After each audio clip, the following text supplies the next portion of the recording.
ఒక దేశ ప్రధానిపై ఎలాంటి విన్యాసాలు చేస్తున్నారో ఒకసారి పైనున్న యువత ఒకసారి చూడండి. మన దేశంలో ప్రశ్నించే హక్కు అందరికీ ఉంటుంది. ఏదైనా సమస్యపై శాంతియుతంగా ధర్నా చేయొచ్చు.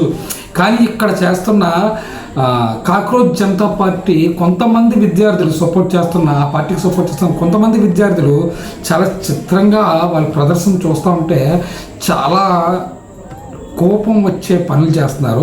ఇవన్నీ తులసి చంద్ గారు కనిపించవు. తులసి చంద్ గారు అన్ని ఆపోజిట్, ప్రధానమంత్రి గారు ఆపోజిట్గా చేస్తూ ఉంటారు.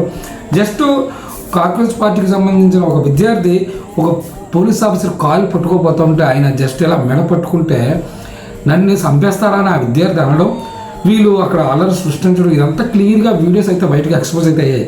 కానీ ఇలాంటి వ్యధలను సపోర్ట్ చేస్తున్న తులసి చంద్రబాబులను కూడా మనం ప్రశ్నించకపోతే వేస్ట్ అనమాట.